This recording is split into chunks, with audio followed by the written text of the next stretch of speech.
Hi అండి. మా పాపకి అయితే డైలీ ఫుడ్ అయితే నేను ఏం పెడుతున్నా అనేది ఈ వీడియోలో అయితే మీకు క్లియర్‌గా అయితే అర్థమవుతుందనమాట. సో, ప్రోటీన్ ఫుడ్ అండి. చాలా హెల్తీ. ఇంకా పిల్లలు కూడా వెయిట్ గెయిన్ కూడా చాలా మంచిగా తొందరగా అయితే అవుతారండి.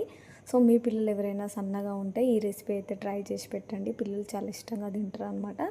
సో, అటుకులు అయితే నానబెట్టుకోవాలి. ఇంకా నేను అన్ని డ్రై ఫ్రూట్స్ అయితే లడ్డూలాగా చేసి అది కూడా పక్కన పెట్టుకున్నాను.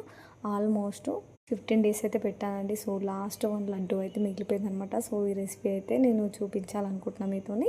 ఇంకొక ఫ్రెష్ యాపిల్ తీసుకొని మొత్తం పీల్ మొత్తం తీసేసి మంచిగా చిన్న చిన్న పీసెస్కి అయితే కట్ చేసుకోవాలన్నమాట.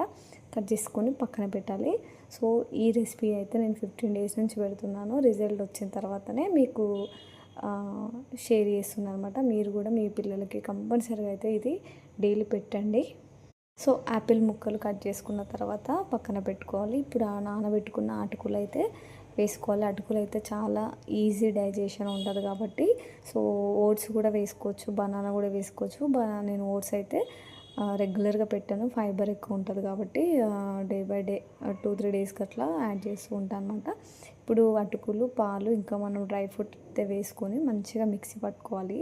మెత్తగా పేస్ట్ లాగా అయితే పట్టుకోవాలండి. సో, ఎందుకంటే డ్రై ఫ్రూట్స్ మంచిగా డైజెషన్ అవుతుంది కాబట్టి సో, పేస్ట్ లాగా అయిన తర్వాత సో, నేనైతే బఫెలో మిల్క్ అయితే యూజ్ చేస్తాను. ప్యాకెట్ మిల్క్ అయితే అస్సలు వాడనండి. పిల్లలకి అంత మంచిది కాదు.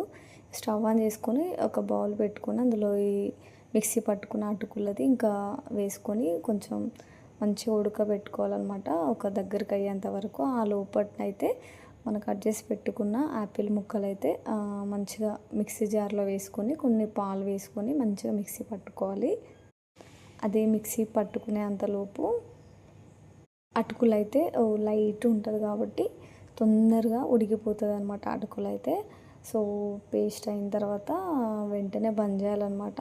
సో, మరి గట్టిగా అయితే కూడా పిల్లలు తినరు. సో, ఇలా కొంచెం లూజ్ ఉంటే కొంచెం వాళ్ళు మింగడానికి కూడా తినడానికి కూడా టేస్ట్ కూడా బాగుండి మంచిగా హ్యాపీగా అయితే తినేస్తారు.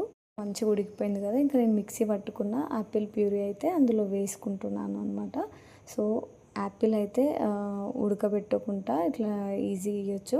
ఇంకా యాపిల్ తినరు కాబట్టి సో, డైరెక్ట్ వేసి ఇట్లా ప్యూరీ లాగా చేస్తే మంచిగా తింటారు. పాప అయితే హాయ్ చెప్తుందనమాట. సో, తనకి చాలా ఇష్టమైన ఫుడ్. ఈ రెసిపీ నచ్చితే మీ పిల్లలు ఖచ్చితంగా తినబెట్టండి. మీరు చాలా సాటిస్ఫై అవుతారు. యూస్ఫుల్గా ఉంటుంది అనుకుంటున్నా. Please subscribe to my channel for more videos. Thank you for watching. By by. Please support me guys.